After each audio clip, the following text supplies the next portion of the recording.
Bismillah ar-Rahman ar-Rahim, salam alaikum wa rahmatullahi ta'ala wa barakatuhu. Que la paix soit avec vous et bienvenue dans mon humble petite chaîne qui est dédiée à la discussion et aussi à l'instruction des informations que nous possédons, qui est en notre possession dans un livre sacré qui s'appelle le Coran et qui, à fur et à mesure du temps, s'explique et à fur et à mesure du temps s'expose et qu'on peut voir, qu'on peut apercevoir pour quelques-uns.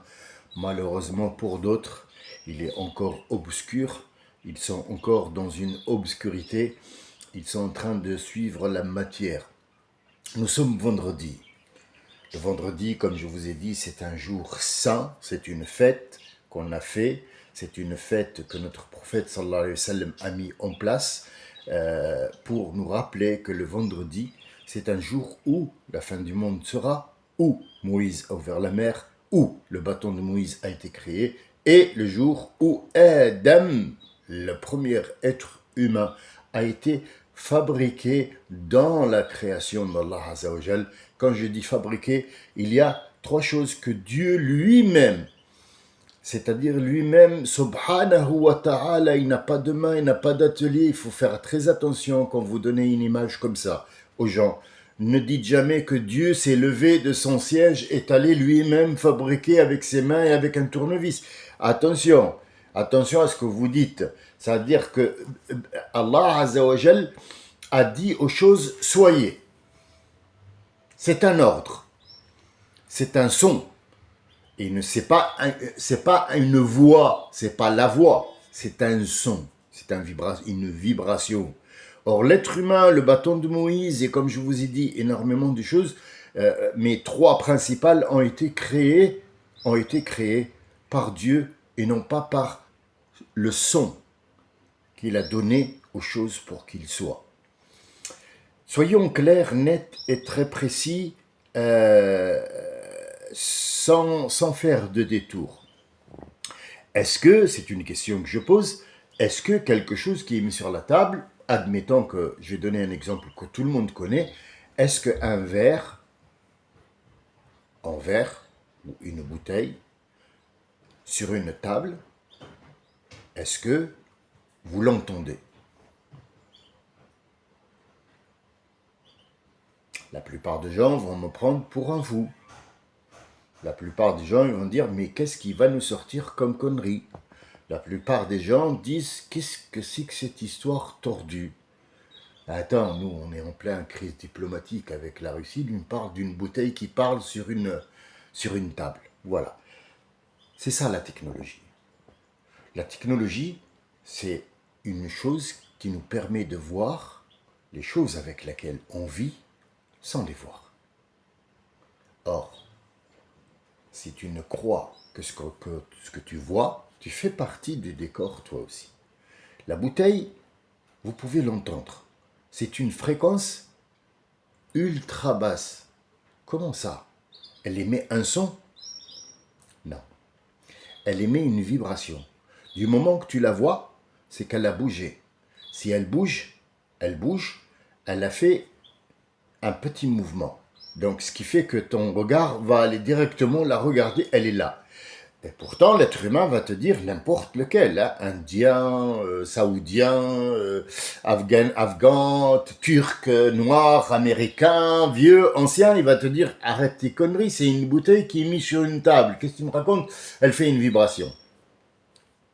Surat al-Ankabut, le verset de l'araignée. Pourquoi Dieu l'a appelé l'araignée? Et lui, il parle de la toile de l'araignée.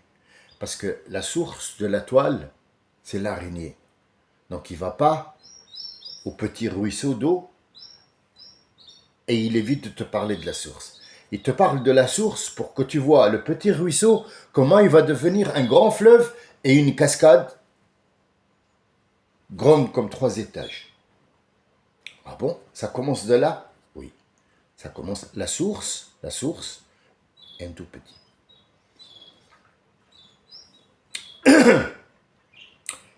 Le fleuve qui traverse la France. Il prend sa source de là où il vient, d'un tout petit jet d'eau. Il finit dans la mer avec une très très grande poussée de courant d'eau. Il peut même avaler des villes entières. Pourtant, la source, elle est toute petite. Toujours retourner à la source. Cette bouteille qui est mise sur la table, elle bouge, elle émet des fréquences. Si elle n'émet plus des fréquences, c'est qu'elle a perdu toute vie. Toute chose sur Terre a une vie. Une casserole, on dit qu'elle vit jusqu'à ce qu'elle ne soit plus potable. Mais alors, qu'est-ce qu'on en fait? Eh bien, ou elle rouille et elle retourne à l'état de source, ou alors on la récupère et on la transforme en autre chose où elle va prendre vie. Quelle est la vie de la casserole? Quelle est la vie de la bouteille? Quelle est ta vie à toi?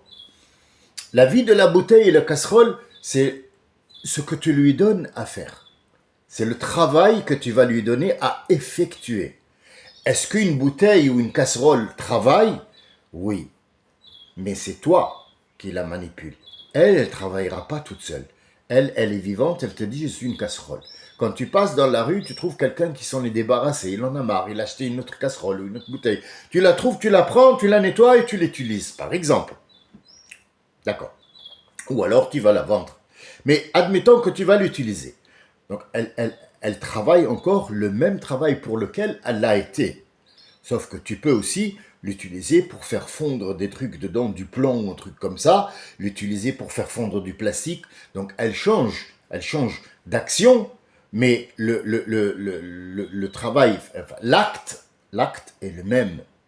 Donc je prends ce trempe-là, passons de cette bouteille qui est vivante et que ce n'est pas le moment de parler pourquoi elle est vivante, quelles sont les vibrations et les fréquences ultra basses qu'on reçoit.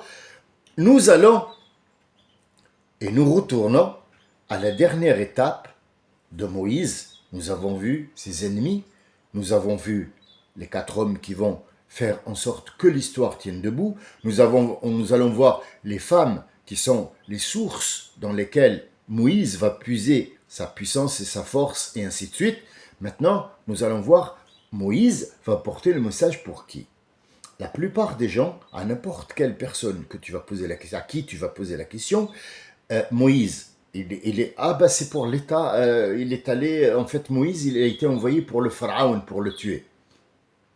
Ça c'est la plupart. Il y a d'autres gens qui ont dit, il est allé pour sauver Bani Israël. Or, le problème qu'il faut comprendre, c'est que Moïse n'a jamais été envoyé pour pharaon. Pharaon est un pion. C'est une cible à atteindre, mais c'est un pion qui va jouer un rôle pour Bani Israël. Donc le message, il est pour qui? Moïse, il a été envoyé pour qui? Pour Bani Israël.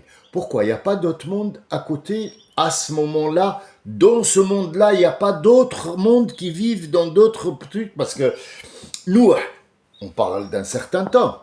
Mais Moussa, on est à 3000 ans de Moussa. Presque. J'arrondis les zéros pour qu'on puisse pas être perdu et pour que je donne pas une date précise parce qu'on l'a pas. La précision dans la date, nous ne l'avons pas. Nous disons que la date carbone, on remonte à 75 000 ans. Daté carbone 14. Mais 14 000 ans, c'était un mardi, c'était un mercredi. Ah oui, et les gens de 2025 ne comprennent qu'avec ça. À quelle heure? Est-ce que vous avez un enregistrement, madame du vol? Votre carte, elle est auquel numéro? Il n'y avait pas tout ça. Donc, on ne peut pas être précis comme on l'est maintenant. Pourquoi? Parce qu'on a découvert le premier pas vers cette technologie qui va nous permettre de comprendre comment cette bouteille sur une table parle, comment une fourmi parle. Et pourtant, dans le Coran, وَقَالَتْ نَمْلَةٌ Ah, une fourmi a dit, mais la fourmi ne parle pas. Oh non, c'est une métaphore parce que... Non, la phrase dit bel et bien que Sulaiman l'a entendu. S'il l'a entendu, c'est qu'elle a émis un son. Et ce son, lui, il a compris, puisque Suleyman comprenait le langage des animaux, des genoun, et un langage des ultrasons très bas et ultrasons très hauts. Alors Moussa, qu'est-ce qu'il avait?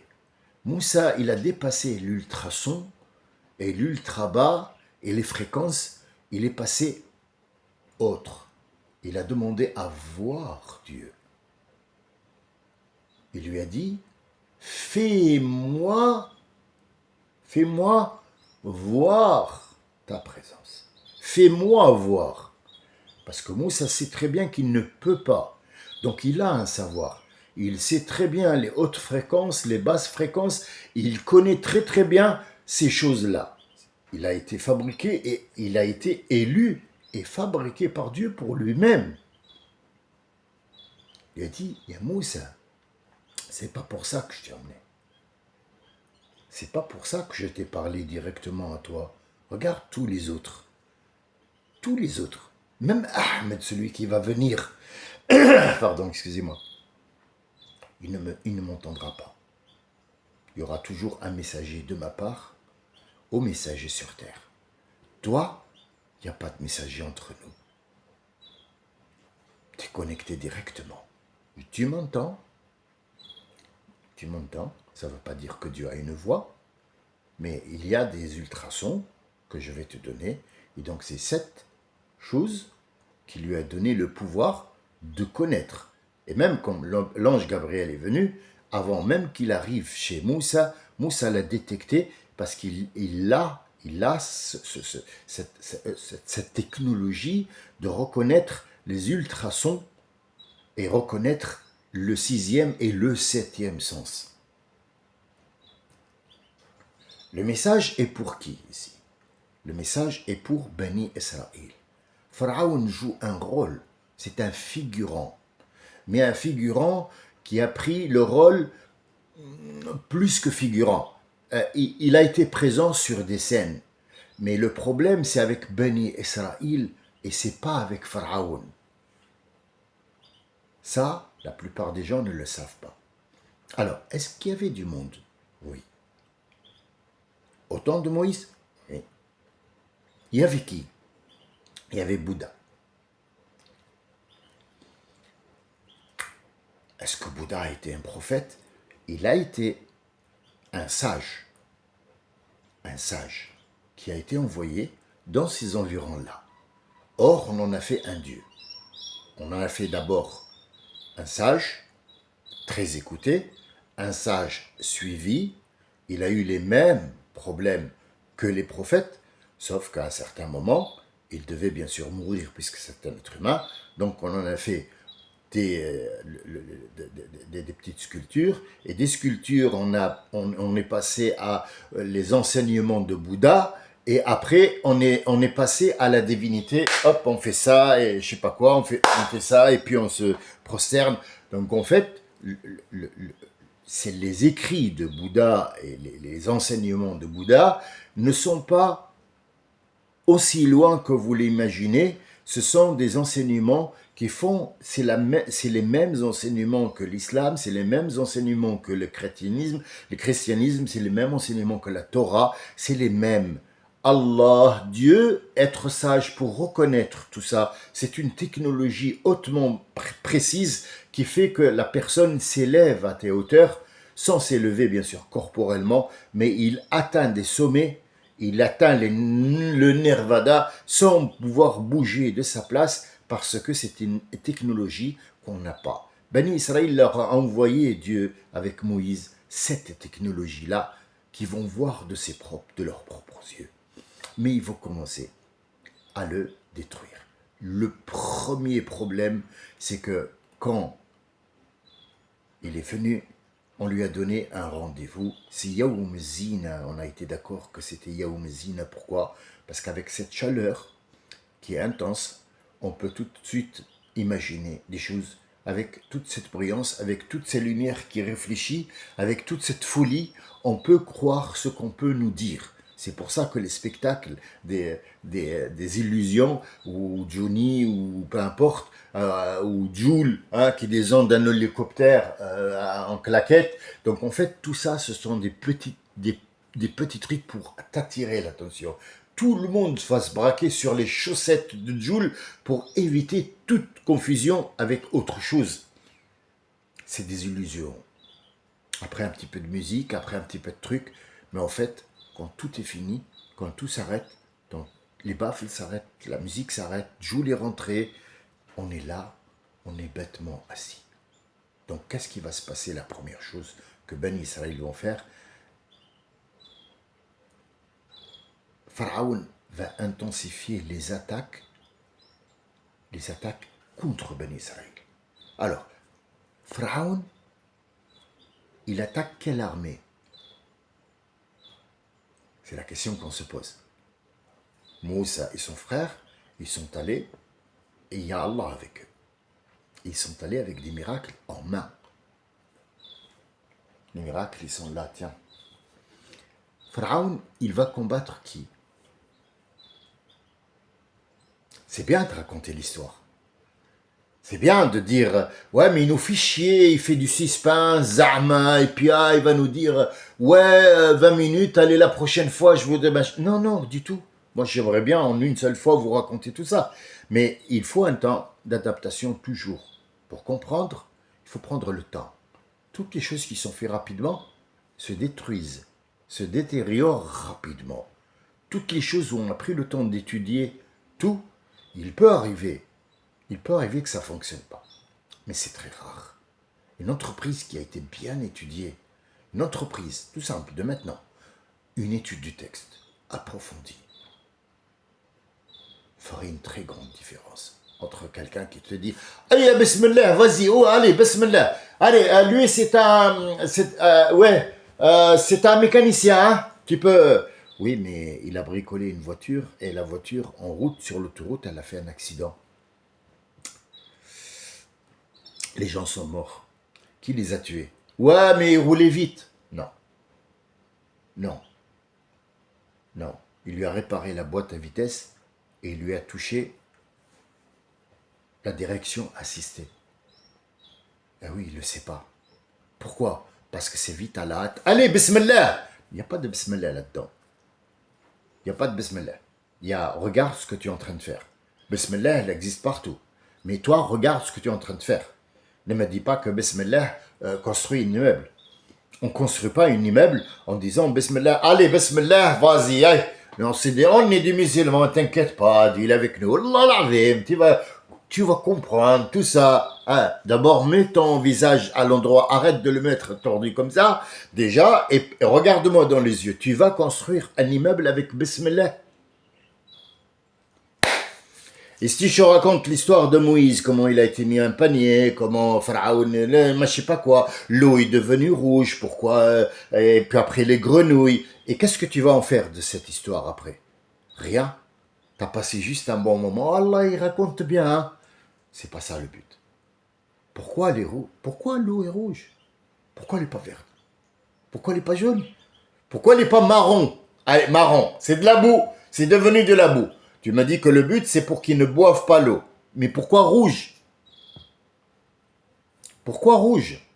Pourquoi la couleur du sang? Pourquoi elle n'est pas devenue de la boue, par exemple? Parce qu'il y a eu la sécheresse. Quelles sont les 9 preuves qu'il a apportées, Moïse? Les 9, ils sont là. Il y a le bateau, il y a sa main. C'est les 2 premières preuves. Puis après, il y a quoi? Eh bien, il y a la sécheresse, l'inondation, les grenouilles, les criquets, quoi encore? L'eau, rouge, et il y en a encore 2. 2. Que je vous dirai la prochaine fois. Ben oui, mais si je vous donne tout maintenant, il y a beaucoup de choses qui vont se mélanger et on ne va pas se retrouver. Là, on n'est pas dans les 9 preuves que Moïse a amenées. Là, on est en train de parler de Pharaon. Il combat qui? Est-ce qu'il combat le Dieu? Ou il combat Moïse? Ou il combat pour autre chose? Ou Bani Israël? C'est vrai, que son ennemi, c'est Moussa. Pourquoi Moussa est l'ennemi? Parce que déjà, Moussa va lui dire, je crois qu'à Pharaon, toi, tu m'as jamais aimé. Déjà une, tu vas combattre avec la haine que tu portes pour moi. Donc déjà, il y a la haine qui le motive. Une. Deuxièmement, il a peur pour son trône. Parce que s'il se laisse aller, on lui a dit, les prêtres, on lui a dit qu'il va perdre son trône et il ne va pas devenir Dieu, parce que pour devenir Dieu, il y a un rituel qu'ils font, il faut qu'il meure dans des conditions, etc., tatati, tatata, un protocole, puis après on l'embaume, et puis après on lui met ses affaires, et on le met dans les chambres pour que le Dieu Ra l'accepte, et qu'il passe dans l'autre monde pour devenir un Dieu, et puis il va prendre sa place dans le ciel, et il va guider ses aïeuls, et ainsi de suite. Non. Non, ces arrière-enfants, non, c'est pas ça du tout. Il va combattre pour son trône. Non, même pas pour son peuple, ni pour le royaume, ni pour l'or. Il n'en a rien à faire de tout ça. Il veut juste le titre de Dieu. Il combat pour garder le titre de Dieu. Quel est l'ennemi possible pour lui? C'est Moussa. C'est pas Bani Israël. Bani Israël ne sont pas un problème, ne sont pas un problème pour Pharaon. Il faut le savoir. Il n'a pas mené la guerre pour Bani Israël. Bani Israël, il les tuait, tout simplement. C'est même pas comme il se passe pour Gaza maintenant. Donc en fait, c'est plus une guerre. Une guerre, c'est acceptable. Ça veut dire qu'il y a un ennemi devant toi qui est à ta hauteur ou moindre, et tu l'attaques, il t'attaque, il te tape, tu le tapes. Mais là, on est en train d'affamer des gens qui n'ont rien fait, c'est des civils, rien que pour les anéantir, c'est ce qu'a fait à Pharaon, et c'est ce qu'ils sont en train de refaire. Benjamin Netanyahu est en train de refaire la même chose que Pharaon. Il a peur pour sa place, il a peur pour son trône, donc il va affamer, pas Bani Israël, mais les Arabes à son tour maintenant. Il va faire, la haine s'est retournée. Donc qui va se retrouver dans le collimateur? Qui va être la chair à canon? C'est les Juifs. Est-ce que les Juifs ont attaqué? Non. C'est le gouvernement de Benjamin Netanyahu, le sioniste, qui a fait en sorte que, donc Pharaon, il a attaqué avec son armée les pauvres gens qui n'ont pas de quoi se défendre. Mais son ennemi, c'est qui? C'est Hamas, c'est Moussa Issa. Est-ce qu'il a combattu l'histoire de Dieu n'existe pas, Pharaon? Ils s'en foutaient complètement. D'ailleurs, il a posé la question, c'est qui? Et il est où? Est-ce qu'il sait ce qui s'est passé dans les... Donc, Pharaon pose des questions concernant ce Dieu. Qui est l'ennemi de Dieu?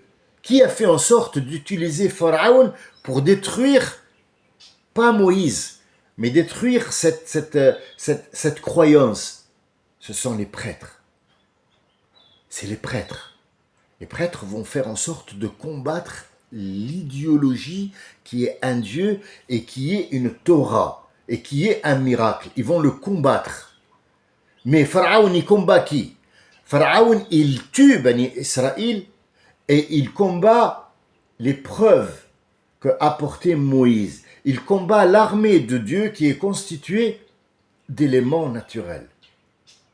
Pas surnaturels, naturels. Des criquets. Il va combattre la sécheresse. Il va combattre l'inondation. C'est ça qu'il combat. Il n'a jamais combattu Moïse. Moïse n'est pas une armée. Mais il ne peut pas le tuer.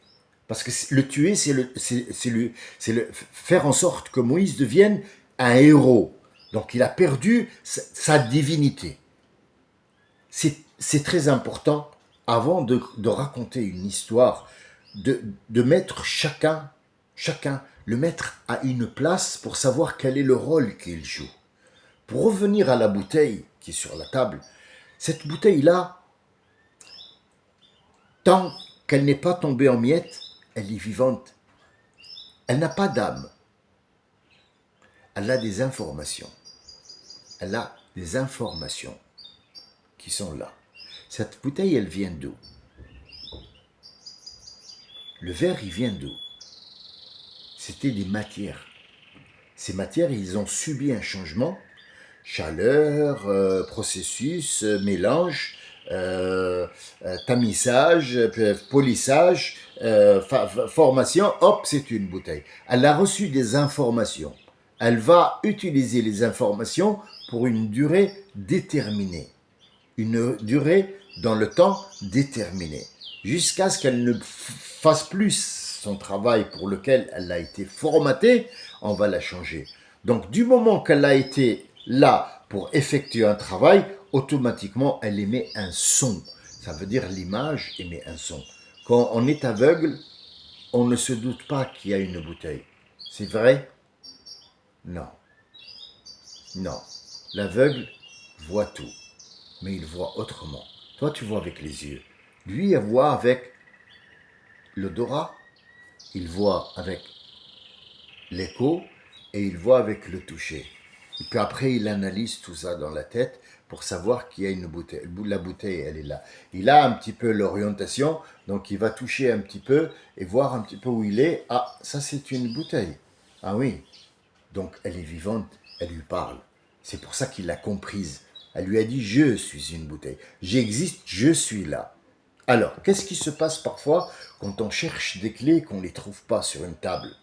Et ils sont sur la table. Tout le monde voit, regarde, mais ne les voit pas. Tout le monde regarde dans leur direction. Ils sont là. On a entendu une vibration, mais ultrason, mais t'as même pas idée, fréquence basse. Ils sont là, je les ai mis là. Tout le monde cherche, mais ils ne les trouvent pas, ils sont là. C'est qu'ils ont été voilés. Par qui? Par la deuxième dimension qui existe avec nous, en parallèle. Jnoun, qui s'est mis devant. Donc s'il s'est mis devant, c'est que tu ne les vois pas avec l'œil, mais ils sont là, tu les écoutes. Parce que dans un quart d'heure, oh putain, ils sont là. J'ai cherché partout, ils étaient là sur la table. Oui, oui, on le sait, on le sait, on le sait. Barakallahu fikum. Je vous remercie pour l'écoute. C'est très compliqué ce que je viens de dire. Il faut juste avoir la patience de réécouter une deuxième fois. Il y a énormément d'informations qui sont passées maintenant et ils ne doivent pas être passés inaperçus. Ils doivent être tous analysés. Je vous ai dit quel était l'ennemi de Pharaon. Mais comme Moïse avait des ennemis et avait aussi des soutiens et avait aussi un but à atteindre, tous, en tant qu'ils sont, le but lui-même devient, il a des ennemis. On va voir qui est son ennemi. Qui est son ennemi? Aujourd'hui, on a vu Pharaon, qui il combat qui, justement. Et puis après, on verra Pharaon, qui est son ennemi et qui est son allié et pourquoi. Inch'Allah, dumtum bi khayr, éloignez-vous du mal, soignez-vous. Aujourd'hui, c'est vendredi. Je vous souhaite une bonne prière. De ce pas, je vais Inch'Allah, faire les ablutions du vendredi et partir prier. Inch'Allah, je me souviendrai de vous tous. Inch'Allah, que vous allez bien, vos enfants aussi, votre entourage, votre maison. Portez-vous bien. Salam alaikum wa rahmatullahi wa barakatuh.